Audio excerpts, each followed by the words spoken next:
El doctor Gonzalo Leandro García Verita es juez de niñez, adolescencia y familia número 1 de la sexta circunscripción judicial, Poder Judicial de la provincia de Chaco.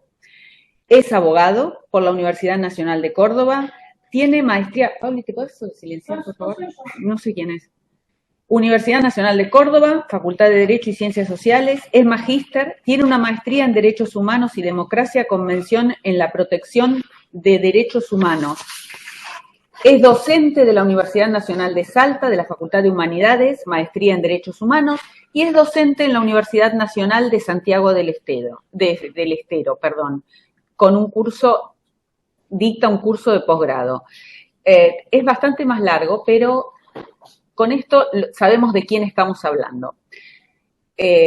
Gonzalo, por favor, todo tuyo, el piso. Bueno, muchas gracias, muchas gracias.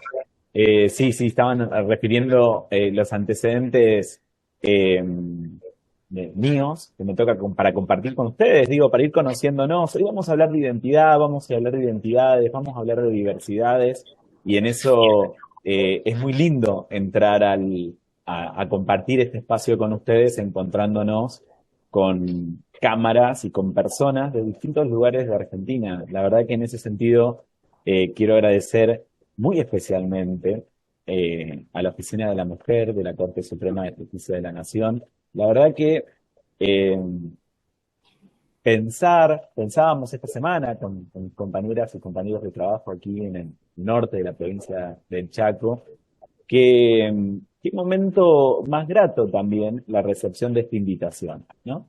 En mi caso, como titular de esta oficina, pero como miembro de un equipo más grande, un montón de trabajadores y de trabajadoras de la justicia de la provincia del Chaco y del norte de la provincia del Chaco, que estamos empecinados con poder dar una respuesta judicial de calidad, ¿no? Y ahí vamos a hablar a lo largo de la conversación de qué se trata eso de dar una respuesta judicial de calidad y qué diferencia hay con poder pensarnos desde agentes que brindan un servicio público, a personas, a miembros del Estado que comprometidos y consustanciados en la realización de derechos, ¿no? Eh, con esto quiero agradecer especialmente la invitación, especialmente a Gabriela y a Paula que estuvieron en el detrás de escena para que podamos concretar esta instancia y a toda la oficina de la mujer de la Corte. La verdad que para nosotros nos han honrado profundamente con esta invitación, ¿no? Y a todos ustedes que se han subido a este tren, bueno, vamos a conversar un rato, vamos a poder conversar, vamos a poder charlar, seguramente se habrán dado cuenta ya que mi tono no es del nordeste, o no, pero bueno, me presento igual, soy oriundo de Córdoba, soy chaqueño adoptivo, norteño adoptivo, de, de la sexta circunscripción judicial en la provincia del Chaco, es el extremo norte de la provincia, ¿sí? Habitualmente lo conocemos en otras provincias como el impenetrable, ¿sí? Juan José Castelli es la última ciudad cabecera departamental, la última ciudad cabecera, ¿no? No es la última ciudad, es la última ciudad departamental o es la ciudad departamental más importante donde se asienta el bosque nativo más extenso de Argentina, ¿no? Que es el impenetrable chaqueño que compartimos con varias provincias de Argentina, ¿no? Con la provincia de Salta, con la provincia de Formosa, con Santiago del Estero y con el norte cordobés, ¿no? El Chaco americano es una región muy importante para los ecosistemas, para el ambiente y también, ¿no? Para el contexto de las diversidades culturales y especialmente de los pueblos indígenas argentinos preexistentes, ¿no? En este sentido, bueno, compartimos territorialidad también con Bolivia y Paraguay, ¿no? Así que desde este lugar, un lugar que tiene que ver con la ancestralidad, un lugar que tiene que ver con la cuna, con eh, con el despliegue territorial, con territorios ancestrales de pueblos indígenas, es que la Oficina de la Mujer de la Corte, bueno, buscó a una persona que pueda acompañar en el proceso de reflexión sobre cómo son los mecanismos o de qué manera podemos pensarnos en clave a la protección de niñas, de adolescentes y de mujeres indígenas y campesinas. Así que gran parte de lo que vamos a conversar hoy va a estar de algún modo contenido, ¿sí?, en esta amplia ruralidad, ¿no? Este concepto que tiene que ver con reglas de Brasilia, que tiene que ver con grupos históricamente vulnerabilizados, históricamente desventajados, paradigmas que cada quien pueda compartirnos desde ese lugar, y atravesados por la lógica de un Estado inserto, de un Estado, no me refiero a un Estado municipal, ni siquiera al Estado provincial, no, al Estado como ente político, ¿no? Entonces vamos a referirnos a un Estado que tiene permanentemente el desafío de salir al diálogo con esta realidad. ¿Cuál es la realidad? La realidad es la amplia ruralidad, es el tipo de respuestas que el Estado va a dar a los contextos de conflictividad en esa amplia ruralidad y cuál es el rol del Poder Judicial dentro de ese entramado lógico, ¿no? Y operativo completamente, ¿no? Voy a compartir pantalla para poder ir avanzando en esta secuencia de interpelaciones que nos vamos a ir haciendo, ¿no? Creo que se está pudiendo compartir sin problema. A ver. Ahí está. Viendo que si somos un montonazo, es para no tener miedo escénico, Gabriela, casi 400 personas. No Está tenés que muy... mirar eso ni lo mires.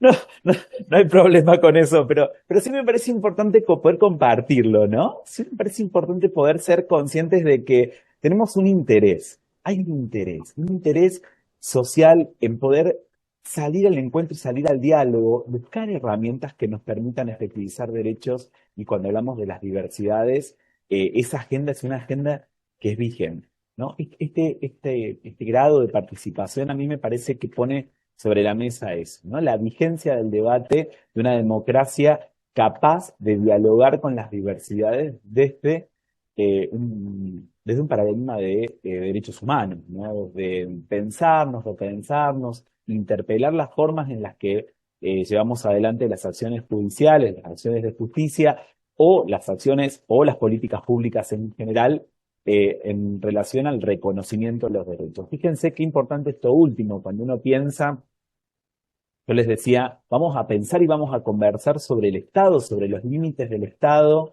en sus despliegue de políticas públicas para la gestión de conflictividad, de distintas conflictividades sociales, especialmente de las violencias, en torno a la vigencia de derechos. Es decir, el Estado, ¿cómo interviene cuando estamos en un contexto como el que les estoy contando, ¿no? Un contexto de amplia ruralidad, un contexto de amplia territorialidad, que la verdad que es muy semejante a distintos otros lugares de Argentina, con características semejantes en ese sentido? ¿Cómo llega el Estado, ¿no? Pensarnos cómo es posible que el Estado amplíe su intervención para la garantía, para la gestión de la conflictividad a través de la garantía de los derechos, ¿no? La protección de niñas, adolescentes y mujeres, indígenas y campesinas, va a ser parte o va a ser el eje de lo que queremos plantearles hoy, de la invitación a la reflexión colectiva que vamos a hacer. Y antes que nada, hay una cuestión que es muy, ¿no? Que nos ha enseñado el feminismo, los feminismos a lo largo de la historia, y es que el lenguaje más en ciencias sociales, luego trabajamos ampliamente en los contextos de ejecución de la ley Micaela. Nosotros sabemos, y hoy tenemos elementos que nos permiten poder deliberar esta cuestión, ¿no? Poder contrastarla en la realidad. Y el uso del lenguaje tampoco es ajeno al derecho de los pueblos indígenas, ¿no? Y a lo largo de la historia, nacional, puntualmente, y sobre todo de los derechos de los estados que se conformaron por derechos posteriores a la colonia, en las Américas, las expresiones fueron variando, al menos en estos tres grandes rubros que yo les puse acá en esta plana, ¿no? Es decir, como una especie de simplificación, no es necesariamente una explicación cronológica, aunque responde generalmente a los marcos de conformación de las políticas públicas del Estado argentino, ¿no? En esta secuencia de estas tres formas de referirse a este sujeto político colectivo, a este sujeto político tan particular, si se quiere, en la conformación del Estado, como son los pueblos indígenas en Argentina, ¿no? Y en ese sentido, nosotros podemos revisar a lo largo de la conformación del Estado Nacional, del Estado Federal, al menos esas tres expresiones, ¿no? Una propia de la colonia, propia del derecho patrio, ¿no? De los primeros marcos, si se quiere, normativos, que era la referencia a indios o personas naturales, ¿no? Entonces, teníamos sobre todo las reglamentaciones vinculadas a la colonia, con una referencia clara como personas con esta denominación, de indios, y con la denominación personas naturales a los reglamentos posteriores a 1810, ¿no? A las normas propias de la conformación del derecho patrio argentino, ¿no? Esto duró varios años, de hecho, la Constitución Nacional no reformada, es decir, la Constitución Nacional anterior a la reforma de 1994, se va a referir de esta forma, se va a referir con la expresión indios a este sujeto colectivo, y más, y sobre todo después de la década del 60, se empieza a ver en las legislaciones provinciales la referencia a aborigen, ¿no?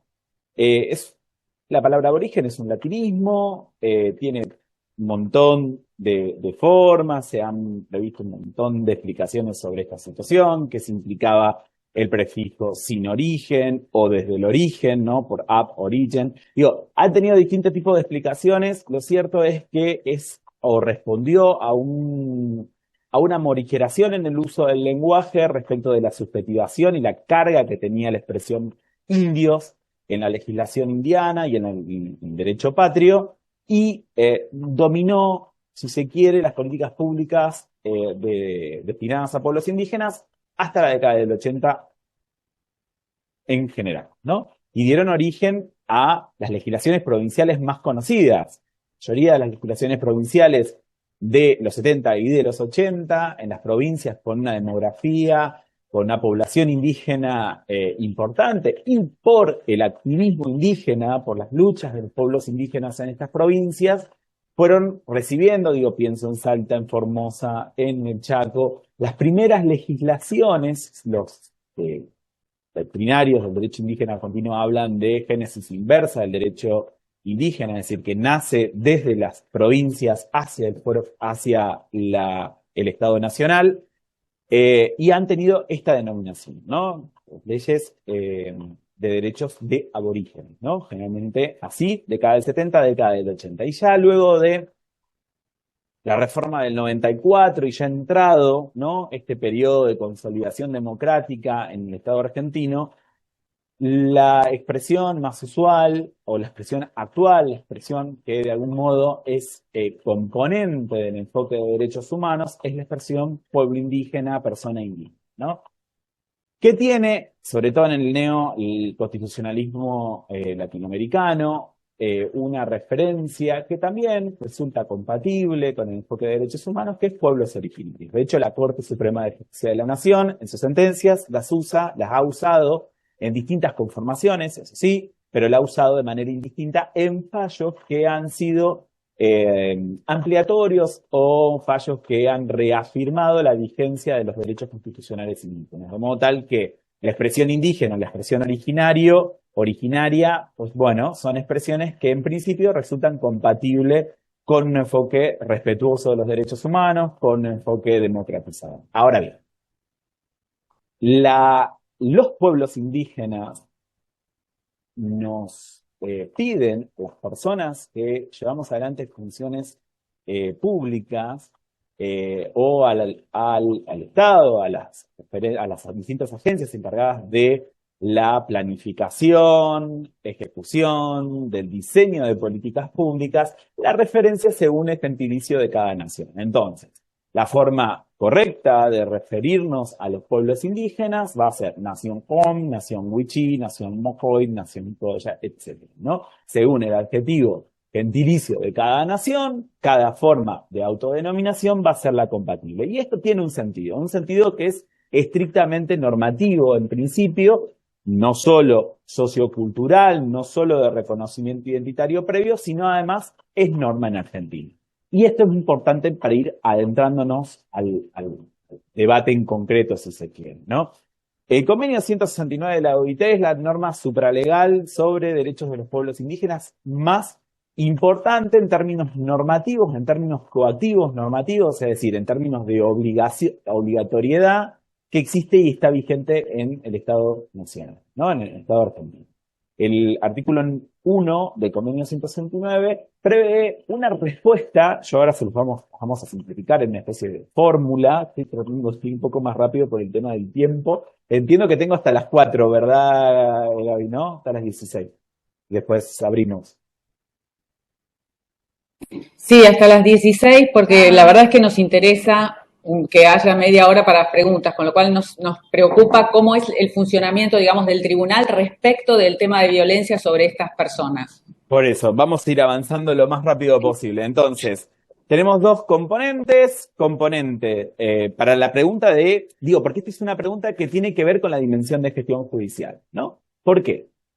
Porque la pregunta es, ¿a quién se le aplican las normas de derecho indígena? ¿No? ¿A qué personas, a qué niñas, a qué mujeres y a qué adolescentes se le aplican las normas de derecho indígena? Por eso me parece importante incluirlo y básicamente tiene dos componentes, uno de tipo objetivo y uno de tipo subjetivo, que lo resumimos en esta fórmula, ¿no? Un componente objetivo que tiene que ver con la historia y la conservación de instituciones culturales, sociales o políticas propias, usualmente en el norte de la provincia, se manifiestan a través del uso del lenguaje. No es la única forma, no es la única manera, pero el uso del idioma hom, del idioma wichí, repercute directamente en el reconocimiento de la pertenencia de una persona, de una mujer, a un pueblo indígena. No es la única forma, y esto lo van a poder ver sobre todo las personas que llevan adelante tareas de políticas públicas vinculadas a pueblos indígenas en ciudades o en lugares donde los procesos de diálogo intercultural o de asimilación cultural o distintos procesos sociohistóricos generaron la pérdida del uso del lenguaje indígena, y eso no implica o no significa un desconocimiento al derecho indígena. Entonces nosotros les proponemos una fórmula convencional que tiene que ver con esta raíz, con este marco normativo que les comentábamos antes del convenio 169, que tiene que ver con un componente histórico, es decir, son poblaciones que descienden de aquellas que se encontraban radicadas en el Estado argentino al tiempo de la colonia, y por otro lado conservan instituciones culturales, sociales o políticas propias. Y por otro lado, un típico componente de derechos humanos, que es la autorreferencia, la autoidentidad, la autoidentificación, como criterio determinante. La Corte en Confederación Mapuche del Neuquén, ahí les pongo una cita como para que después lo puedan ver, lo ha consagrado como jurisprudencia. Desde entonces se sostiene, en 2007, desde entonces se sostiene en la jurisprudencia nacional y en los tribunales inferiores, ¿sí? El puntapié de cómo pensar una gestión judicial, la interpelación de cómo pensar una respuesta judicial desde los pueblos indígenas para mujeres y niñas indígenas, tiene que ver con el NP contra Argentina. A nosotros nos parece una y otra vez volver sobre estas decisiones son estructurales de las políticas públicas, o debieran ser verdaderamente estructurales de las políticas públicas para pueblos indígenas en Argentina, para mujeres indígenas. Como es este fallo, nosotros se los dejamos en términos de insumo para que lo puedan ir, esta resolución, fallo, es un dictamen de una comunicación al Comité de Derechos Humanos, que es el órgano de revisión del Pacto de Derechos Civiles y Políticos, ¿no?, de Constitucional en Argentina, y que revisó la situación de impunidad o de falta de acceso a la justicia de una niña de la nación hom de aquí, de una población de aquí de la sexta circunscripción judicial de la provincia del Chaco, de una población muy cercana a la sede de este tribunal, en razón de una situación de violencia sexual en la infancia, ¿no? Pongo aquí como una referencia concreta para ir pensando en esto de ir revisando el porqué, ¿no? para poder llegar al cómo se trabaja hay que tener presente una dimensión de estándares, ¿no? Entonces, les planteaba recién un esquema general, los tratados internacionales de derechos humanos con jerarquía constitucional van a marcarnos el horizonte, decíamos, de trapecios, ¿no? Por sustitución de la pirámide, teniendo en cuenta el aporte que nos hacía Vidar Campos ya en los 90, ¿no? De cómo quedó reconfigurado el orden constitucional argentino después de la reforma del 94, y si bien el convenio 169 no tiene jerarquía constitucional, el convenio 169 va a ser el gran tratado internacional con capacidad de derrotes de norma supralegal inferior a, a la Constitución, pero que en un diálogo permanente va a interpretar y ampliar lo que es la norma del artículo 75, inciso 17, que es el reconocimiento de los derechos indígenas en el marco constitucional, ¿no? Y en ese sentido, dos declaraciones, la UNDRIP y la UNDROP, ¿sí? La Declaración de Naciones Unidas de Pueblos Indígenas y la de Naciones Unidas sobre los derechos de los campesinos y de otras personas que trabajan en zonas rurales, por sus siglas en inglés, UNDRIP, para pueblos indígenas, UNDROP, para pueblos campesinos. Son típicas normas conocidas como soft law, pero que en la práctica nos van a ayudar a poder hacer ese entramado de estándares internacionales que nos van a permitir interpretar de algún modo de qué viene el convenio del 169 en relación a los pueblos indígenas y a qué vienen tanto CEDAW, tanto Convención de Derechos del Niño, pactos civiles y políticos, pactos de económicos, derechos económicos, sociales y culturales. Digo, ¿cómo van a dialogar estos históricos la Convención Internacional para la Eliminación de todas las formas de discriminación racial? Digo, ¿cómo van a dialogar todos estos tratados internacionales en un diseño de estándares que permita pensar la respuesta judicial, ¿no? En ese sentido, tomamos de ellos dos, enfoque de interseccionalidad e interculturalidad. Yo no los voy a sobreavanzar aquí, pero al menos simplemente un pequeño marco conceptual sobre interculturalidad, ¿no? Es decir, cómo poder pensar una justicia con enfoque intercultural orientada al reconocimiento de la diversidad cultural, pero también orientada, o una justicia que sea capaz de ver cómo funcionan esos patrones históricos de desigualdad en la participación y en el reconocimiento de los derechos, no solo por, como decía un funcionario una vuelta aquí escuchándolo, ¿no? Decía, bueno, le preguntaban y le interpelaban por la agenda de los derechos indígenas en el norte, ¿no? En las provincias del norte. Y decía, no, lo que pasa es que la situación de los pueblos indígenas es un problema estructural, ¿no? Y pareciera eso como una especie de excusa operativa, ¿no? ¿Cómo poder pasar de esa expresión a una expresión concreta, ¿no? Es decir, ¿el Estado para qué? Bueno, el Estado para ver la desigualdad, para descubrir la desigualdad y una justicia que sea capaz de intervenir en ese marco de desigualdad y poder afianzar derechos como un marco de participación democrática de los pueblos indígenas, ¿no? Y la interseccionalidad como aquel enfoque que nos va a permitir poder dimensionar o poder visualizar la convivencia de distintos sistemas de discriminación en una persona, ¿no? O en un grupo cultural. Todo esto son complementos de la perspectiva de género, ¿no? Y en este sentido, si decimos que la perspectiva de género tiene origen, naturaleza y raíz constitucional, estos enfoques van a nutrirla y van a hacer que, de algún modo, la respuesta judicial anclada en enfoques pueda determinar o pueda dar una respuesta de consolidación de derechos, ¿no? Yo aquí les dejé dos aportes que me parece que son importantes. Por un lado, en relación al mundo campesino, donde expresamente Naciones Unidas reconoce la importancia de la interseccionalidad en el ejercicio y en la vivencia de los derechos de las mujeres campesinas, y dice, las campesinas u otras mujeres de las zonas rurales desempeñan un papel importante en la supervivencia económica de la familia.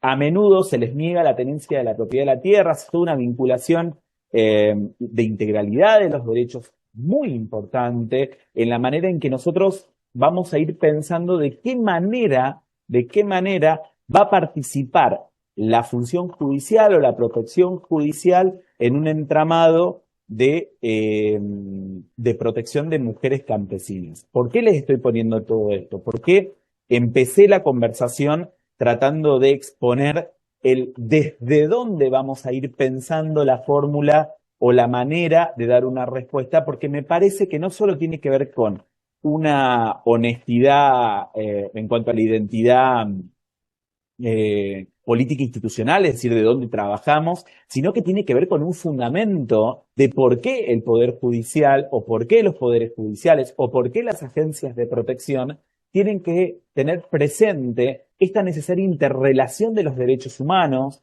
en la vigencia, en la proyección y en la decisión de las medidas de protección a estos grupos históricamente desventajados. Entonces vamos entrando de a poco al núcleo de lo que les queremos plantear hoy o de lo que le queremos compartir hoy, ¿no? Por otro lado, la DATI, que es la Declaración Americana de Derechos de Pueblos Indígenas, tiene expresamente una norma sobre igualdad de género donde pone nuevamente el eje, ¿no?, de la posición y de la interrelación, ¿sí?, de la intersección estrictamente de la identidad mujeres, de la identidad niñas y de la identidad de pueblos indígenas o campesinos, ¿no? Hace muy poquito, en el 2022, el Comité de la Convención Internacional para la Eliminación de todas las formas de discriminación contra la mujer dispuso esta recomendación general 19, simplemente dejárselo planteado. Sé que, nada, estamos llegando a casi 450 personas conectadas. Me parece que era un momento muy importante también para difundir, para que sepan que existe esta recomendación, que es nueva, que nos ayuda a interpretar, pero que también creemos fuertemente desde las agencias judiciales que implica un paso en la realización de, o en las condiciones de vigencia de la CEDAW, por lo cual es un instrumento que debe estar en las agencias judiciales destinadas a la protección de mujeres y de niñas indígenas, como un mecanismo, como una herramienta de trabajo. Tiene básicamente lo que hemos venido conversando, ¿no? Un enfoque central con una fuerte impronta de un enfoque interseccional que permita la revisión de estos múltiples sistemas de discriminación que coexisten en la vigencia de los derechos y en la participación de los derechos de las mujeres y de las niñas indígenas, ¿no? Bien. Voy a pasar para poder ir aquí. Todo esto, ¿no?, nos permite o nos ha permitido llegar al menos a la reflexión. Yo me permito compartir con ustedes algunos mecanismos de intervención que son para nosotros una interpelación a cómo trabaja el juzgado los juzgados de niñez, adolescencia y las familias en un contexto de esta amplia ruralidad, con estos especiales sujetos de derechos, ¿no?, que justifican y que sostienen la identidad del tribunal. Es decir, ¿para qué está un juzgado o de qué manera responde un juzgado a la gestión de las violencias que tienen como víctimas niñas, adolescentes y mujeres indígenas y campesinas en este contexto, ¿no? Con todo esto que hemos visto, nos animamos a pensar primero en este eje, ¿no? La justicia no es un servicio calificable como con variables de efectividad, productividad y eficiencia. No es un servicio, ¿no? Esta cosa que está muy arraigada, esta especie de dogma por momentos ampliamente difundido entre la comunidad judicial, entre los trabajadores y las trabajadoras, me refiero desde quienes tienen los lugares, ocupan espacios, de decisión, hasta las distintas agencias no jurisdiccionales de los poderes judiciales, está como muy, de alguna manera, difundida esta cuestión de la identidad como un servicio. Prestamos un servicio de justicia. Bueno, miren, no, garantizamos derechos de la comunidad. Y entonces, partir desde la gestión judicial, desde un lugar concreto, como debiera funcionar la obligación de garantizar los derechos, es decir, organizar la maquinaria estatal para estar al servicio de la mayor cantidad y calidad de derechos de su comunidad, o bien garantizar el derecho al acceso a la justicia, es que uno a partir de ese lugar puede comprender por qué empezamos revisando en extenso cuál es el sostén o cuál es el marco político-institucional o normativo político-institucional del ejercicio de la tarea judicial para la protección de niñas y de mujeres y niños. Y en esto plantean al menos 3 interrogantes en cuanto a la implicancia de toda esa dinámica que vimos antes, de estándares, toda esa dinámica de normas y de algún modo, de definiciones de base, cómo poder pensar un diseño de gestión judicial que aborde o que materialice todo eso que estuvimos pensando recién. Y entonces pensamos en estos 3 grandes ejes para poder compartir con ustedes hoy. No son los únicos, sí creemos que son de los más importantes y que los sistematizamos en al menos 3 rubros, ¿no? En una transversalidad del enfoque de interculturalidad y de diversidad cultural. Aquí habría que, ahora lo vamos a ver en concreto, pero digo, considerar también la dinámica del diálogo con la amplia ruralidad, ¿sí? Con las personas que habitan la amplia ruralidad, las garantías de no repetición y la intervención de intérpretes judiciales, ¿no? Entonces, en un primer lugar, pensarnos, ¿no? Digo, nos quedamos con una lógica de una única agencia judicial que sea capaz de brindar una única respuesta y pues entonces todo lo que tenga que ver con mujeres, pueblos indígenas o violencias en una única agencia, o bien pensamos en una estrategia como una forma de protección transversal que de pronto tensione e interpele, por ejemplo, a los diálogos de revisión asimétricos que se pueden dar en un juzgado laboral, en la respuesta de un juzgado laboral. Digo, poder pensarnos interpelándonos desde la transversalidad que proponen los enfoques de derechos humanos y especialmente la interculturalidad y la perspectiva de géneros, parece que nos puede ayudar a ir pensando más allá de cómo organizamos el poder judicial en clave de, o cómo diseñamos la respuesta judicial en clave de proximidad, en clave de inmediatez, en clave de respuesta ágil, pronta y efectiva, ¿sí? Que no se opone en nada a lo que revisábamos recién de su identidad como garante de derechos, ¿no? Y no como servicio, sino como garante de derechos, no se opone en nada, porque en realidad tenemos que garantizar derechos, porque si en la medida de que no se garantiza el derecho a vivir libre de violencias de la comunidad, la disputa, la dinámica democratizadora del Poder Judicial se quiebra por falta de vigencia de derechos, ¿no? Si no somos capaces de garantizar el derecho a la vida digna de las personas, el derecho a garantizar el derecho a la vida libre de violencias, bueno, no solo va a tener una crisis de legitimidad el Poder Judicial como agencia de protección, sino que además va a haber ciudadanos y ciudadanas, especialmente ciudadanas, con amplias restricciones y lesiones a sus derechos más vitales, ¿no? Más elementales. Entonces poder pensarnos desde la transversalidad que imponen estos enfoques, matiza y da de alguna manera una respuesta. En orden a ello, el esfuerzo del tribunal tiene que ver con mantener el espacio de tareas de los segmentos de juzgado destinados a la protección judicial, que es la Secretaría Social del Tribunal, que está vinculada con la adopción, con la tramitación de causas de violencias de género, de violencia familiar, de violencias contra niñas y adolescentes y mujeres, y por otro lado, poder sostener ese diálogo con otros sectores del tribunal que tienen a la misma persona involucrada en distintos tipos de causas. Por ejemplo, el diálogo más habitual de la transversalidad tiene que ver, en este tema, tiene que ver con la adopción de medidas de protección de mujeres como pueden ser los alimentos provisorios, ¿no? ¿Y qué pasa con esta lógica? Nosotros hemos tenido problemas hasta elementales en el abordaje de los alimentos provisorios como una medida de protección de violencia de género que tiene que ver con la apertura de cuentas bancarias, por ejemplo, ¿no?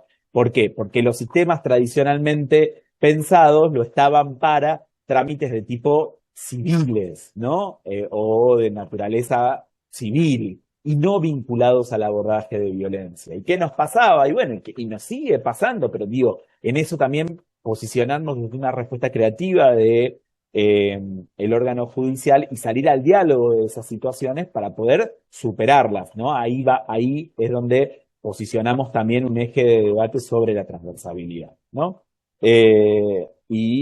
Como les contaba, ¿no? Es decir, problemas hasta para la apertura de una cuenta bancaria, cuando es el mismo tribunal que emite la orden, pero si la emitimos en un contexto de violencia, como un ejemplo, ¿no?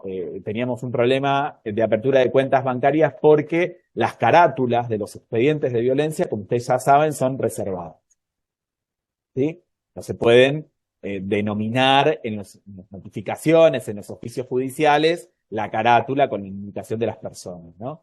Y el banco requería una carátula explícita para poder asignar la apertura de cuentas. Porque digo, desde ese lugar hasta la actualidad, donde hemos podido superar ese tipo de esquemas, me parece que ponen en eje esta lógica, ¿no? De poder orientar la intervención del Estado a lo principal, a lo importante, ¿no? Que tiene que ver con la vigencia de los derechos. Como garantías de no repetición, y si quiere uno de los temas en los que muchas veces nos replanteamos el tipo de medidas que adoptamos, ¿no? Y planificando esta charla y esta capacitación con la Oficina de la Mujer, pensábamos, y les ponía como ejemplo, ¿no? Digo, ¿qué pasa con las medidas judiciales más tradicionales del fuero de violencia, ¿no? Más tradicionales en el sentido de recurrencia, ¿no? O más frecuente, podríamos decir. Digo, pensemos en una perimetral, pensemos en una prohibición de acercamiento en el impenetrable. Pensemos en las distancias que muchas veces tiene una casa con otra y nosotros disponemos o nos encontrábamos en un momento disponiendo de medidas a 200 metros o a 500 metros entre una persona entre el denunciado y la denunciante, ¿no? Digamos, ¿es esta la medida adecuada en este contexto? ¿No? ¿Es esta la medida que va a responder a un paradigma de garantías de no repetición? Efectivamente, esto va a permitir un paso en la gestión de la violencia hacia la no repetición, hacia la garantía del derecho de vivir libre de violencias. ¿Qué pasa con el diálogo que produce la amplia territorialidad? Y nos encontramos de pronto diciendo, che, pero esto no tiene sentido, esto que estamos haciendo, ¿no? Y esto que eran los mecanismos, les comparto esto en términos de autocrítica y en términos de las discusiones que nos damos en el tribunal muchas veces en orden a qué tipo de medidas adoptamos según nuestra realidad, ¿no? Según esto que les decía al inicio de la conversación de hoy y la amplitud que tiene la interpelación por parte de los agentes del Estado, de quienes trabajamos en el Estado, en las agencias judiciales, de el Estado como límite, ¿no? ¿Qué pasa con el Estado limítrofe? El Estado que no llega con las mismas fuerzas ni con la misma dinámica que en los centros urbanos de poder. Porque por un lado decíamos, bueno, no tiene sentido los 500 metros y por otro lado poder animarnos a pensar de qué pasa con el pedido de auxilio en un lugar donde no hay señal suficiente de teléfono, no funcionan los dispositivos de alerta, piensen en botones antipánico, piensen en protocolos alternos de fuerzas de seguridad para la protección de mujeres o de niñas. Digo, ¿qué pasa cuando el Estado se dimensiona desde este límite, ¿no? De esta frontera política estatal? Y cómo poder traducir toda esa realidad en un condicionante de una decisión que sea realmente que materialice derechos, porque de nada sirve disponer medidas de protección sin anclaje en una lógica de no repetición, ¿no? Una medida de protección aislada de un contexto de amplia ruralidad como este, o lo que nos pasaba y nos ha sucedido también es con otra de las medidas más frecuentes, la medida de exclusión de hogar, que las personas las personas excluidas, ¿no? Los denunciados, que de pronto eran excluidos del hogar, venían al tribunal y decían, ¿qué significa la exclusión? ¿No? Esto que usted me notificó, ¿no? Esto que vino usted, que me trajo el oficial de justicia, me dijeron, ¿qué significa en lo concreto? Salgo ahora, pero puedo entrar mañana. Digo, esta dinámica que tiene que tenemos que aprender a ponerla sobre la mesa y poder visualizarla en orden a la imposibilidad que muchas veces tenemos de que las decisiones judiciales, no solo por el uso del lenguaje, sino por la coexistencia de la diversidad cultural, sean interpretadas con el alcance que se emiten.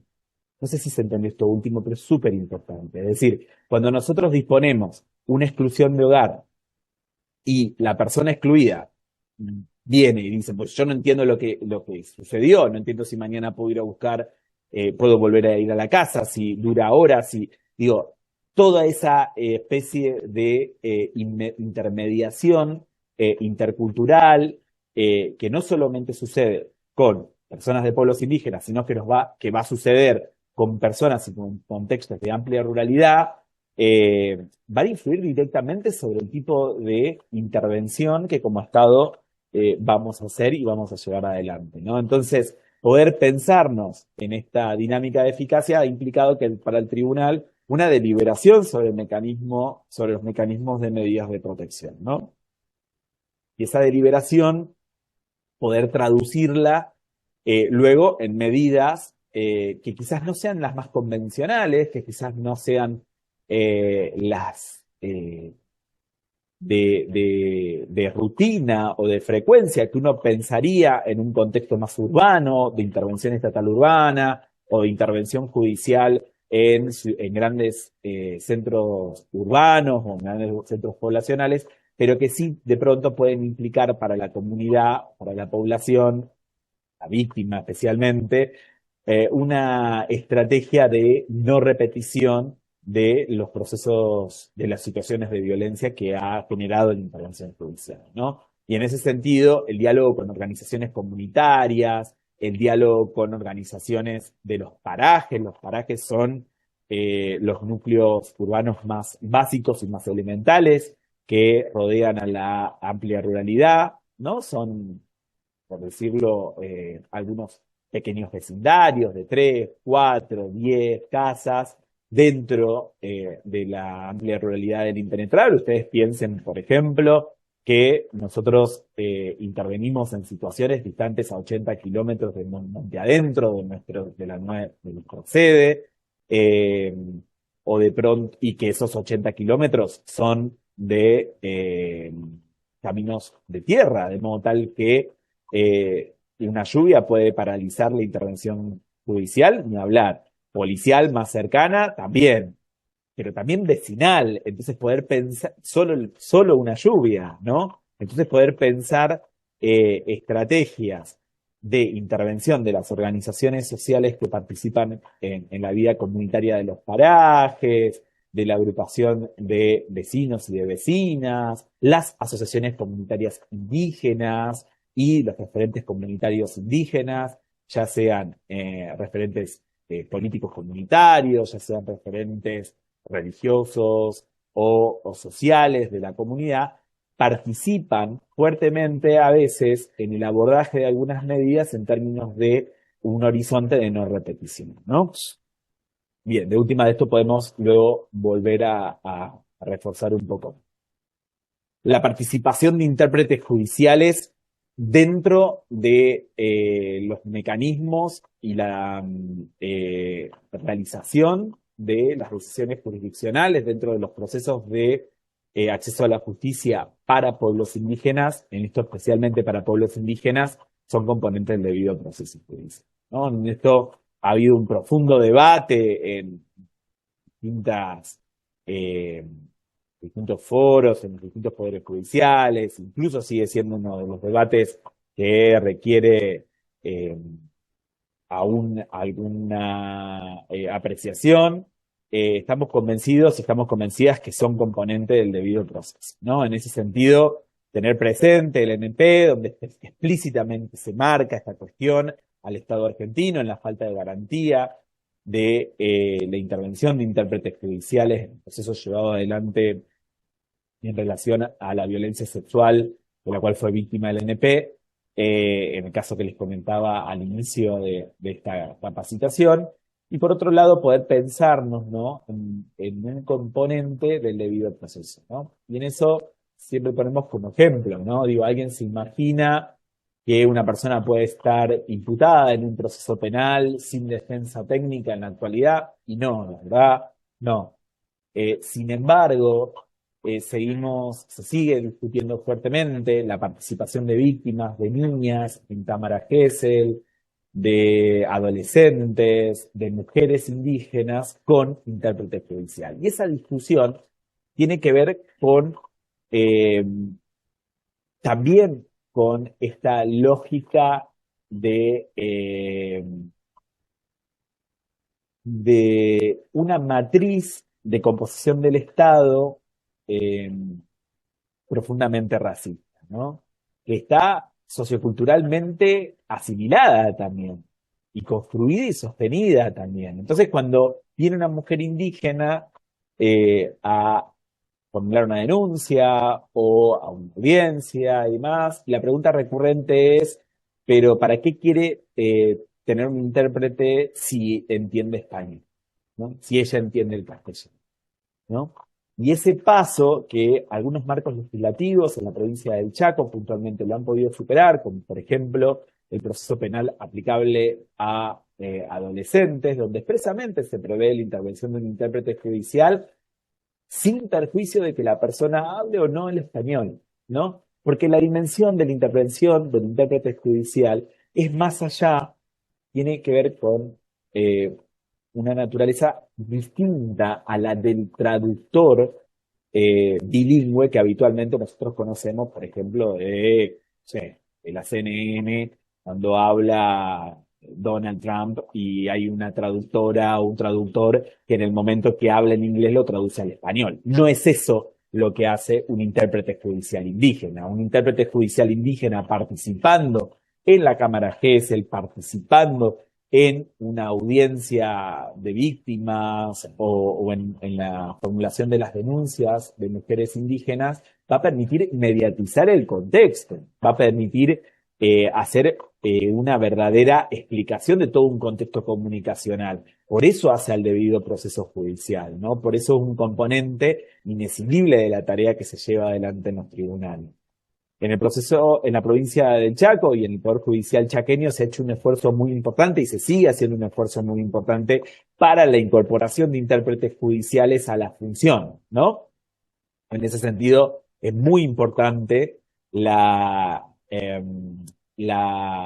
políticas asertivas de los poderes judiciales en reconocer que es difícil o es prácticamente imposible poder llevar adelante tareas de administración de justicia, de violencias, de protección de mujeres, niñas, adolescentes, indígenas, sin esa mediación que genera el intérprete judicial en un contexto de realización de audiencias, ¿no? En la ciudad, aquí, en la sede de los tribunales de la sexta jurisdicción, contamos con una intérprete judicial de la Nación Hom como trabajadora judicial y un intérprete judicial de la Nación Wichí como parte de la estructura del Poder Judicial. Pero además contamos con una lista de peritos intérpretes indígenas a los cuales los jueces y las juezas recurrimos, en los fiscales también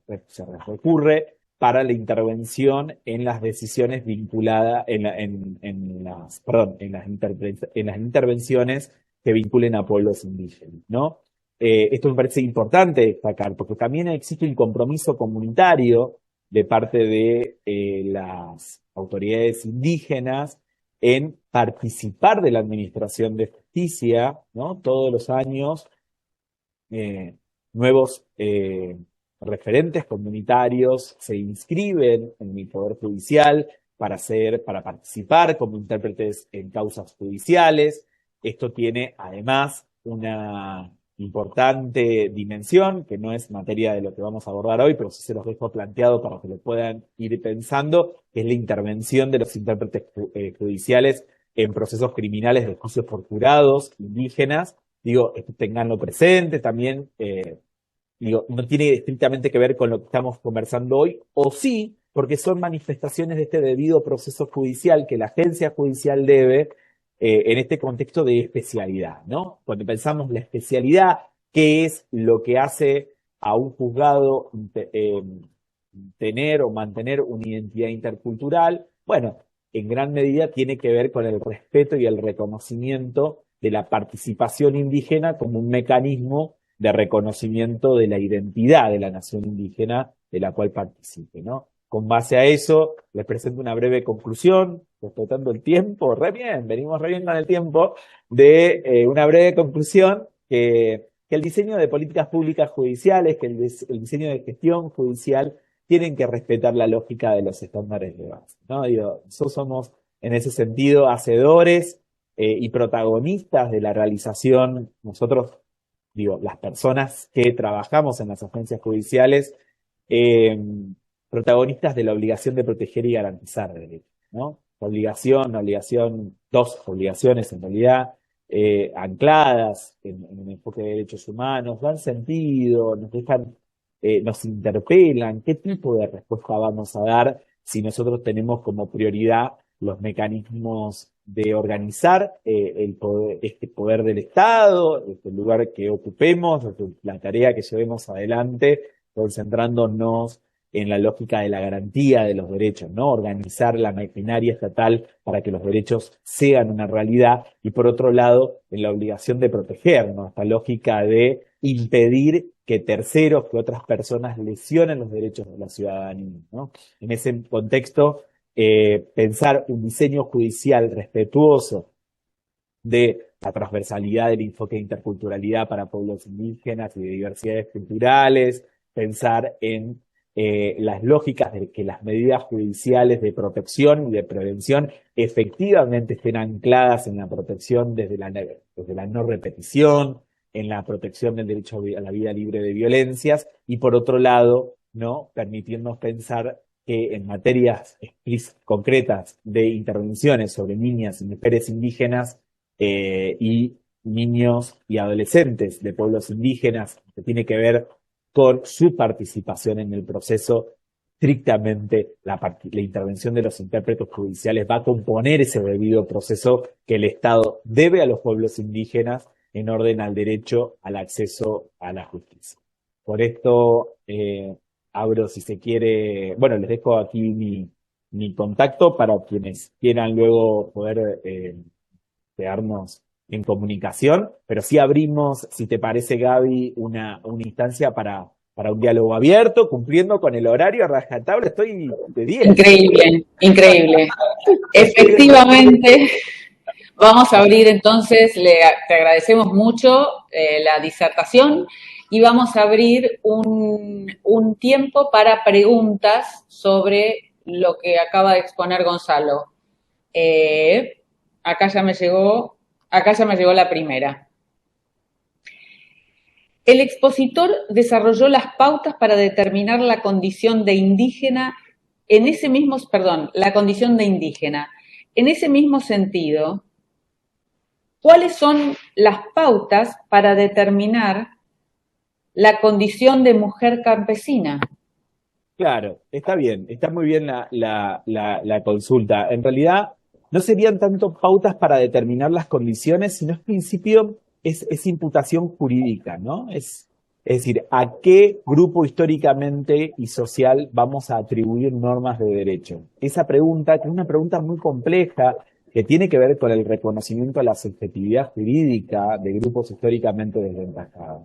En el marco de la identidad de mujeres campesinas, de las campesinas, la UNDROP nos va a fijar una pauta, ¿no? Nos va a fijar una pauta especial que tiene que ver con el modo de vida campesino, con la vida en la amplia ruralidad, en los contextos de ruralidad, en la forma de vida campesina, y me parece que a partir de ahí, de la autorreferencia y de la y de la dinámica sociocomunitaria de pertenencia de la persona, podemos avanzar en ese sentido.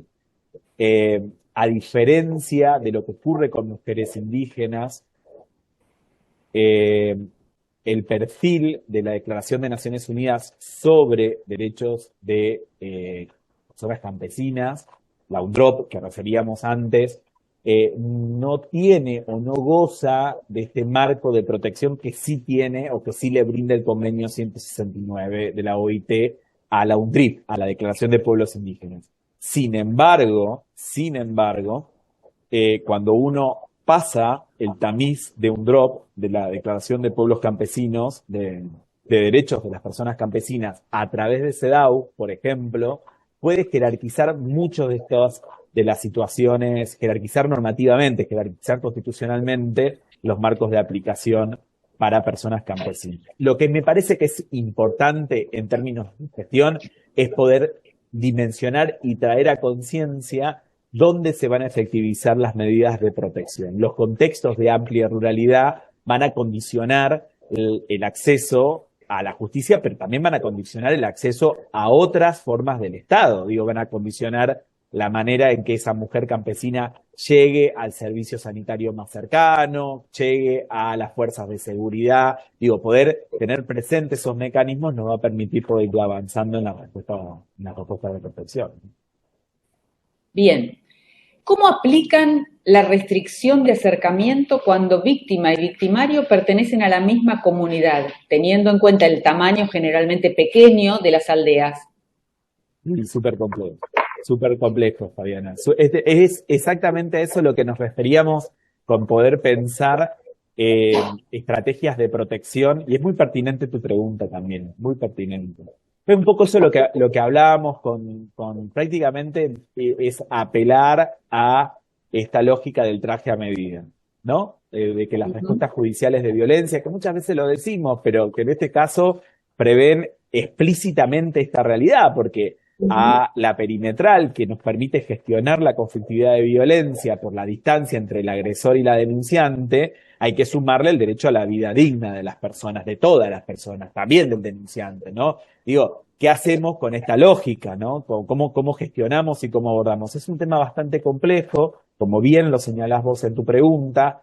¿Cómo hacemos? A medida, dependiendo del caso. En ese sentido, el protagonismo de las organizaciones de la vida comunitaria de cada paraje es central, no para la vigencia de la perimetral en sí, sino para aumentar los mecanismos de control social informal que en definitiva van a consolidar el proceso de control social formal que dispusimos con la medida. Digo, la participación del líder religioso comunitario, por ejemplo, del pastor de la comunidad, que es una persona muy importante en los contextos indígenas, va a significar muchas veces una alianza en el abordaje de esta garantía de no repetición. Entonces la perimetral deja de tener ese protagonismo que muchas veces tiene, y con mucho sentido tiene, en contextos de amplia urbanidad, ¿no? Claro.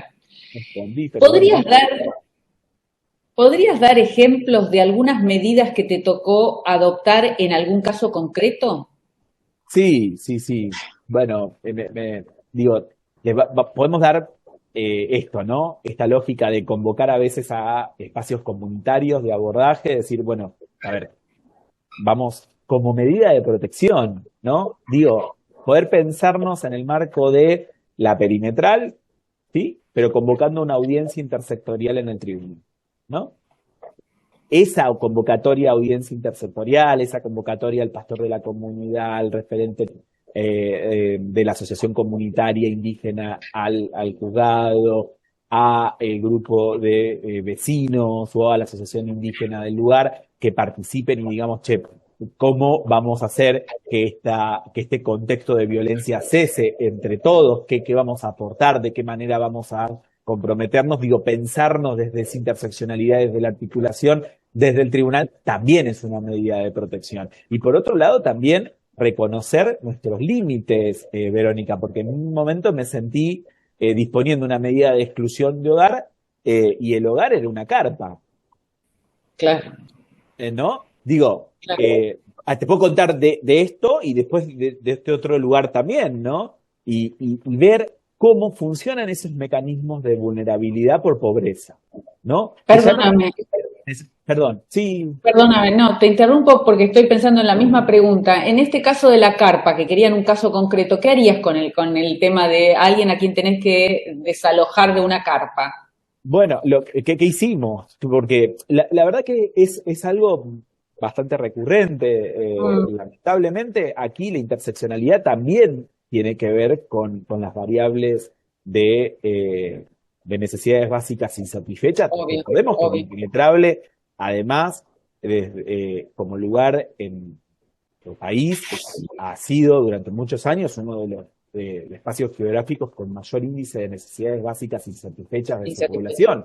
Digo, es un Ujú. contexto donde la vulnerabilización de la ciudadanía por pobreza es importante. Entonces, en ese sentido, lo que se busca, sí, es si la exclusión de hogar, el marco de protección que va a dar es extraer al agresor de un contacto directo con la víctima, pues esa misma lógica, replicarla, y nosotros hoy tenemos en nuestra comunidad centros para víctimas, para el alojamiento de Mm, víctimas. Entonces, se disponen ese tipo de traslados en esas situaciones, porque que la carpa como tal no va a dar un marco de seguridad suficiente claro, para la protección de la persona, claro, ¿no? De hecho, hemos claro, tenido situaciones hace muy poquitos días vinculadas a la situación. Es decir, no claro. solo por condiciones de pobreza, sino también que nos ha ocurrido, en contexto de diversidad cultural, por migración interna, Claro. ¿no? Que es muy habitual también en migración interna, nos referimos a los circuitos eh, de tránsito de miembros o de familias indígenas o campesinas que circulan según los periodos estacionales de productividad del Chaco Claro, americano, ¿no? Entonces, claro. esas migraciones también dan como resultado muchas veces a afincamientos sí, Sí, sí, sí, sí. afincamientos de transitorios, ¿no? Perfecto. ¿A qué documento pertenece la Ahí le cita vamos. que dice, Sí, ahí lo perdón? leí. ¿A qué Ah, documento pertenece la cita de la CIC sobre interculturalidad? Ahí le vamos a pasar la copia. me querés sacar el trabajo? Vos me querés sacar el trabajo. ¿Viste? No llego a leer lo que ya lo Pero leíste. ansioso, Es doctor. terrible. Ahí se lo vamos a compartir en control, Bien, en el chat. perfecto.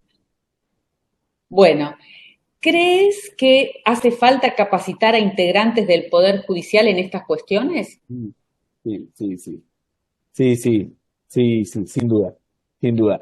Sin duda, a integrantes del Estado. Digo, a mí me queda, quienes venimos de los activismos, hemos visto el resultado de ley Micaela, en lo concreto, creo que es absolutamente necesaria eh, hemos visto los aciertos que produce Mm, la difusión de la incorporación, la capacitación en la incorporación de la perspectiva de género y también la reacción, ¿no? Cuando con mucha honestidad y con mucha intimidad estas 400 personas que estamos compartiendo aquí el espacio. debate, porque quienes hemos trabajado en la réplica de Ley Micaela, no solo vemos la importancia de que, bueno, ¿no? Se difunde, se conoce, sino la existencia que genera. Es llamativo eso, Totalmente. ¿no? Lo mismo Ujú, sucede con pueblos indígenas. Lo mismo, y me parece que es una agenda pendiente. Yo creo que es ujú. una agenda pendiente. Hay poderes judiciales muy comprometidos en la difusión de la interculturalidad a lo largo de Argentina, no solo por una pertenencia personal al Poder Judicial del Chaco, sino porque considero que el Centro de Estudios Judiciales el Poder Judicial del Chaco ha llevado adelante una tarea desde hace muchos años en orden a la incorporación de la perspectiva de interculturalidad en la administración de justicia, y me parece importante reconocerlo en ese sentido, ¿no? Una decisión institucional del Poder Judicial más allá de los años y de las conformaciones de su superior tribunal. Y por otro Mm, lado, poderes judiciales, también tengo presente Mendoza, el Poder Judicial de Mendoza, no sé si hay alguien que participe en la charla de por aquellos lugares donde seguramente será más frío que aquí, al menos hoy, sí. también con iniciativas muy concretas para la incorporación de la interculturalidad en la agencia judicial. Aprovecho Mm, también para avisar que ahí estoy poniendo en el chat la cita del informe de la OEA, de la CID, ¿sí? Que es el informe está bien, sobre determinación. está bien. Si no necesita Muchas cualquier cosa, gracias. lo podemos compartir. Bien. Un problema es el que se les quitó el territorio en el cual se insertaban y vivían. Sus problemas los solucionan los consejos. es una acotación, no es una pregunta. No, está muy No sé bien, si querés. está muy bien. Hay Sí.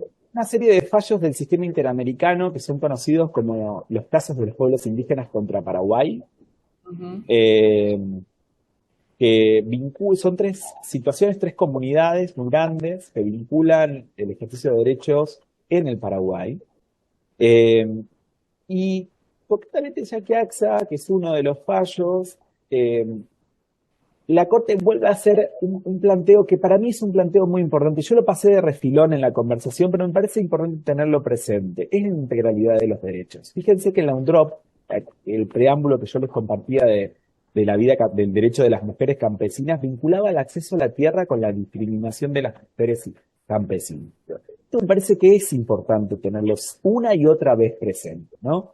Es muy difícil pensarse o pensar políticas públicas para pueblos indígenas o para pueblos campesinos alejados de la integralidad de los derechos. De hecho, eh, el convenio 169 de la OIT, ustedes dicen, ¿por qué el convenio más importante sobre derechos indígenas no nació en Naciones Unidas o no nació en instancia y nace en un contexto de la Organización Internacional del Trabajo? ¿No? Y la verdad que la respuesta es esa. La respuesta es que no se pueden reconocer ningún estándar del derecho al trabajo decente, ni al trabajo en general, de pueblos indígenas, sin reconocer la educación, sin reconocer la participación de la autodeterminación, el derecho a la consulta. Digo, los grandes ejes que tiene el convenio 169. Por eso tener presente siempre la integralidad, que es esto que el derecho de los derechos humanos hablamos mucho, pero en materia de diversidad cultural es central una y otra vez volver a ello y a la autorreferencia, que pasó desapercibido o que hicimos una referencia media veloz, pero ténganlo muy presente, sobre todo quienes llevan adelante tareas de judiciales en contextos urbanos, en contextos contrarios a los que, o distintos a lo que estuvimos conversando hoy, porque en contextos urbanos muchas veces la pregunta sobre la pertenencia a una nación indígena de una persona se deja para el final o no se hace. Digo, recuerdo el fallo de Reina Marás en la Corte Suprema de Justicia bonaerense, ¿no? ¿Qué pasa cuando directamente no se interroga, no se dialoga sobre la pertenencia o no se consulta la pertenencia a un pueblo indígena, ¿no? Y se asume como que no, ¿no? Bien. Si bien cada situación es singular, ¿podrías compartir algún ejemplo de intervención profesional con niñas o mujeres indígenas? Mismo el recurso de mediador cultural o intérprete cultural. ¿Algún ejemplo concreto? Sí, podemos compartir. Yo antes recién preguntaban sobre la importancia de la incorporación, y aquí Marta nos hace un aporte en el chat que me parece súper importante tomarlo de nuevo también. También porque con humildad, pero con Marta formamos parte de ese espacio que es la Cátedra Libre de Derechos Indígenas Ricardo Altave de la Universidad Nacional del Nordeste, de la Universidad Pública. Y me parece muy importante destacar cómo a veces las agencias académicas, ¿no? En este caso la Universidad Pública, se suma a esos procesos de formación en la incorporación de derechos, ¿no? Me parece, uniéndolo con la primera pregunta que nos consultaban sobre la importancia de la formación. Sí. A ver, en lo concreto sobre intervenciones, pienso en el abordaje de la violencia sexual en las infancias de niñas indígenas, ¿no? Y los mecanismos de custodia de la no revictimización, atravesados por el enfoque de interculturalidad.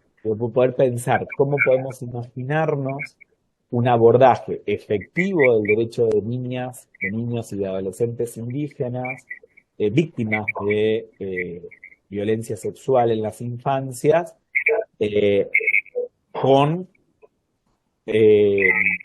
con tanta gente, ¿no? Porque dicen ustedes, bueno, vamos pensando en una audiencia intercultural que tenga estas características y entonces decimos, bueno, necesariamente, por ejemplo, una audiencia de ser oído, ¿no? Una audiencia del derecho a ser oído, el artículo 12 de la Convención de Derechos del Niño.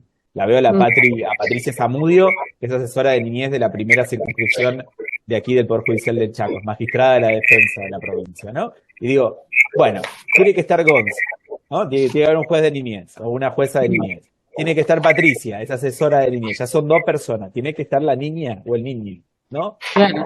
Central. Tiene que estar el intérprete, tiene que estar la psicóloga, tienen que estar los abogados de las partes. Digo, llega un momento que es un plenario, ¿no? Digo, llega un momento que es tremendo, ¿o no, Paula? Veo Paula ahí, que este sistema me gusta más que el anterior de compartir pantalla porque nos vemos las caras, nos vemos los rostros, nos permite describirnos, ¿no? Claro, estemos con tanta gente. Yo creo que hay que pensar mecanismos. Nosotros estuvimos pensando algunos mecanismos para ello. Estamos haciendo mecanismos de grabación de audiencia, donde tratamos de restringir al máximo la cantidad de personas que intervienen. Nosotros hoy sabemos que, por ejemplo, no podemos llevar adelante la audiencia sin intérprete judicial. No se puede, y no puede haber un marco de comunicación, ¿sí? Sabemos además que la presencia de las magistradas y de los magistrados de las asesorías de niñez son componentes del debido proceso. Pero la vigilancia activa que hacen las asesoras y los asesores de niñez, de pronto hay situaciones donde las podemos garantizar de otra manera, ¿sí? Por ejemplo, insisto en la grabación, en la revisión activa, en la vigilancia mediada por la tecnología. Abogados y abogadas tienen un control que lo van a poder hacer después. Entonces hay que empezar a pensar cómo hacemos para priorizar la protección del niño o de la niña, ¿sí? En ese contexto de amplia vulnerabilidad, ¿no? Y no estoy hablando de la testimonial en Gesell. La testimonial en Gesell necesariamente sigue la metodología de la Gesell. Estoy hablando de audiencias de ser oído, no de proceso de la Gesell como una declaración testimonial. Estamos hablando de eso, ¿no? Sí. Este es un juzgado de violencias. No eso. Gesell, los mecanismos de fiscalía, bueno, ahí tienen todas las guías de buenas prácticas de UNICEF. Yo agregaría toda esta cuestión, todos estos debates de interculturalidad en las infancias, porque nos demanda el sujeto de derecho, ¿no? Destinatario del proceso de verdad y justicia, que es el niño, la niña víctima, ¿no? Pero sí, poder pensarnos creativamente, ¿no? Desde un compromiso con los derechos en las respuestas, y volvemos a lo del traje a medida, ¿no? Pareciera ser que necesariamente vamos a tener que ir teniendo muy presente cuáles son los marcos constitucionales, porque cuando empezamos la conversación yo les hacía una referencia a la escritura constitucional de sostén, porque necesariamente nos tenemos que manejar en un plano convencional constitucional de derechos para poder pensar los mecanismos de gestión judicial o procesales, y no al revés. Si lo hacemos al revés, vamos a tener un problema. Si lo hacemos si vamos del derecho proceso, yo sé que parece un debate que tendríamos que un debate sencillo, pero no es un debate sencillo para las agencias judiciales, porque para las agencias judiciales los marcos procesales son determinantes de la realización de los procedimientos. Y en estos asuntos, en asuntos donde hay derechos humanos básicos, como el derecho a vivir libre de violencia, nosotros necesariamente tenemos que hacer el proceso inverso, siempre lo tenemos que hacer, pero en estos casos necesariamente hay que partir de la vigencia de derechos constitucionales, y para poder hacerlos real, pues bueno, adaptaremos los procedimientos y haremos, como dice el enfoque de discapacidad y la Convención de Derechos de Personas con Discapacidad, todos los ajustes que sean necesarios para que los derechos existan, ¿no? A mí me gusta mucho esa expresión, me parece muy denotativa, además. Muy denotativa. Habrá que hacer todos los ajustes. Dale, Gonzalo. Bueno, compartirles eso. Yo creo que es, a ver, si nos tenemos que pensar, y hablando mucho con Gabriela, que honestamente me ayudó mucho a poder pensar cómo diseñar la conversación de hoy, y pensando en mi equipo de trabajo también, con quien comparto a diario el desafío de dar una respuesta, pensamos, nosotros somos conscientes de la complejidad que implica salir al encuentro de la diversidad cultural. Ahora, también somos conscientes de que eh, bueno, no hay otra manera tampoco de poder ser un poder judicial con una identidad especializada, si se quiere el término y si se nos permite el término, en la realización de interculturalidad, ¿no? En la realización de una justicia que sea, bueno, pues capaz de reconocer esta desigualdad en la asignación de derechos basada en la identidad cultural de una persona, basada en la identidad indígena de una persona, basada en la realización de los mecanismos de protección en la amplia ruralidad donde el Estado no llega o llega con mucha dificultad. O llega con mucha dificultad. Hablamos de perimetrales, de exclusión de hogar, digo, pero en toda la sexta circunscripción, porque son uno de los departamentos judiciales más grandes de la provincia, hay un solo psiquiatra, un solo profesional de la psiquiatría, ¿no? Y el acceso a la salud mental es un componente de políticas de abordaje en cualquier proceso de violencia, ¿no? Entonces, digo, cuando pensamos y cuando referimos de qué manera nos pensamos con un contexto estatal del límite, me refiero a eso, no me refiero a que somos limítrofes geográficamente del Paraguay como lo somos en el Chaco, tenemos un pequeño límite internacional, sino que nos referimos hasta dónde llega el Estado. A la pregunta hasta dónde llega y cómo llega el Estado. ¿Cómo llega la capacidad de generar, de diseñar y de ejecutar políticas públicas para el buen vivir, ¿no? El derecho a la vida libre de violencia, ¿no?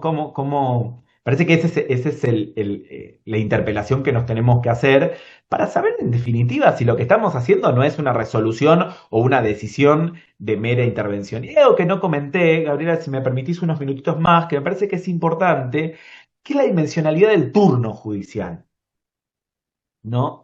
Que es algo con lo que nosotros trabajamos mucho. Eh, Turno judicial para nosotros significa eh, inmediatez con la decisión. La mayoría de las decisiones de violencias que involucren a niños, niñas y adolescentes y que involucren violencia familiar, doméstica, de género, se adoptan durante el turno judicial y por teléfono por la urgencia. Cuando nosotros hablamos en el proceso judicial de ser inmediatos, de tener inmediatez. Decimos, bueno, los principios que orientan el proceso de violencia son la inmediatez. Bueno, nos referimos, inmediatez no es que solamente que te reciba el juez en horario y día hábil. Inmediatez es que cuando se está formulando una denuncia de violencia sexual en la infancia, en el momento se ponga en conocimiento al juez de protección. Y no solo al Ministerio Público Fiscal encargado de la preparación de una eventual acusación. El titular de la acción penal va a revisar un hecho histórico, ¿no? Como tal, ¿no? Para configurar la acusación necesita verificar un presupuesto de la historia. Si ocurrió el hecho, cómo, dónde, quiénes, todos los etcéteras penales. Ahora, ¿qué nos toca corresponsalmente, como dice el 19 de la Convención Americana? ¿Qué nos toca corresponsablemente a los organismos encargados de la protección de niños, de niñas y de mujeres, ¿no? ¿Qué rol cubrimos nosotros y nosotras? Digo, en esa pregunta, que me parece que es una pregunta del presente y del futuro, ¿no? Orientada hacia el hoy para adelante, de cómo nos vamos a manejar, me parece muy relevante y muy denotativa de qué en definitiva vamos a decidir. ¿Cómo vamos a decidir? Si la decisión va a ser solo del segmento punitivo, del sector penal, de un sector orientado a la verificación de un hecho histórico y a la determinación o no de la pena, o bien vamos a pensar en el presente y en el futuro en un diálogo interrelacionado con los subsistemas de protección, por ejemplo, de niños, niñas y adolescentes, o otros sistemas de protección de derechos humanos, porque claramente hacia allá va la política pública orientada a la protección, a la desjudicialización, y qué rol va a cubrir la justicia en eso. ¿Cuál va a ser la tarea? Yo durante muchos años escuché, bueno, pero las niñas víctimas de violencia sexual infantil, por ejemplo, son sujetos de derecho, perdón, de el sistema de protección, de su sistema administrativo de protección. Sí, pero su sistema de medida de protección administrativo no va a adoptar la perimetral con el agresor sexual, no, pero lo tiene que hacer fiscalía. Y pero la fiscalía tiene que indagar, tiene GESEL, tiene que. ¿Cuál es nuestro rol? ¿Cuál es nuestro rol como desde los sistemas de protección? A mí me parece muy importante que empecemos a pensar una justicia en orden a una identidad de protección, a una identidad que garantice corresponsablemente con los otros órganos del Estado políticas públicas para la vida libre de violencia de niñas, de mujeres, de adolescentes. Y en este caso, bueno, pues cuando están atravesadas por la realidad de la diversidad cultural, intersectadas por la pertenencia a un pueblo indígena, sostener la interculturalidad como un desafío de interpelación permanente, para una praxis, pero también para una decisión, ¿no? Bien, te hago otra. Como psicóloga en un centro de salud pública para adolescentes, llegan muchas solicitudes de acompañamiento como medida de protección de víctimas de violencia sexual. ¿Cuándo solicitan los informes psicológicos desde los juzgados? ¿Qué indicadores, valoraciones tienen en cuenta para valorar el daño? Me hago estos interrogantes porque a veces da la sensación de que no leen los informes y se produce una barrera en el acceso a la justicia, necesaria en la metabolización, reparación del daño o el efecto traumático. Sí, bueno, yo estoy de acuerdo con el comentario que nos hace llegar. ¿Cómo es el nombre de la persona que hizo el aporte? No llegué a leerlo aquí, pero A mí me llegan ya, bueno, le digamos, agradecemos a la profesional que hizo la intervención. No, yo comparto tu conclusión. La sensación muchas veces eh, que existe entre los operadores judiciales es que los informes de interdisciplina tienen eh, otra, bueno, como que son secundarios, ¿no? Este es un gran prejuicio de la Administración de Justicia. En general, yo creo que el desafío es también valorar la interdisciplina como componente de ese debido proceso del que hablábamos antes, ¿no? La interdisciplina en un proceso de niñez es nada, es debido proceso. No podemos pensar llevar adelante ninguna tarea sin valorar el aporte de distintos saberes para la realización del acceso a la justicia de niñas y de mujeres. No hay forma, no hay manera operativa. Entiendo que la compañera que hacía el aporte interviene ya en un segmento de medida posterior, eh, no sé, aquí nosotros no nos producen informes los servicios de salud mental o los servicios de acompañamiento a víctima como tal. Son las orientaciones que hace el tribunal y pues bueno, la persona luego ingresa a esos espacios y ya queda dentro del proceso de intimidad. Lo que tiene que ver con el diagnóstico y con el monitoreo, sí se encarga, al menos en el Poder Judicial del Chaco, lo realiza el equipo interdisciplinario de la justicia, ¿no? Que sí produce informes que tienen que ser valorados por las agencias del Poder Judicial para la determinación de la vigencia, la efectividad de las medidas, para la morigeración, etcétera. ¿O bien, no? y llegamos a la última para tratar de cumplir más o menos en tiempo. Desde el derecho penal, ¿puede resultar jurídicamente necesaria la intervención de un intérprete cultural al momento de determinar la posibilidad de error de prohibición? Qué ¿Podría temor. generar un tratamiento distinto? Sí. ¿Podría generar un tratamiento distinto de la relación víctima-victimario cuando pertenecen a la misma comunidad? Totus tus. Bueno, es un temón, es un temón, es un temón. Error de prohibición culturalmente adecuado es todo un tema dentro del estudio de la culpabilidad en la teoría del delito con respecto de pueblos indígenas. Hay pocos, pero muy importantes antecedentes en Argentina. Eh, la segunda parte de la pregunta era si podría vincularse bueno, primero es un derecho de los pueblos indígenas la administración de la justicia penal. Es un derecho que está expresamente previsto en el convenio 169. Los pueblos indígenas tienen derecho a gestionar, eh, a administrar justicia penal en la medida de que la misma sea compatible con los derechos humanos, ¿sí? Eso es una norma, no es una discusión como tal, digo, es una norma vigente en Argentina con capacidad de derrote del Código Procesal Penal, de modo, el artículo 9 del convenio 169, ¿no? De modo tal que a la segunda parte de la pregunta es sí, ¿no? Sí corresponde, pero además no solo corresponde la presencia del intérprete judicial, en Chaco es causa de nulidad, ¿sí? En provincia, la declaración indagatoria sin intérprete en proceso penal trae aparejada la nulidad del acto. Pero además es necesario para poder indagar justamente la existencia, y algo que nos pasa en la justicia penal juvenil, yo soy juez penal juvenil también, es que los adolescentes pueden llegar a participar del proceso penal juvenil ya sancionados.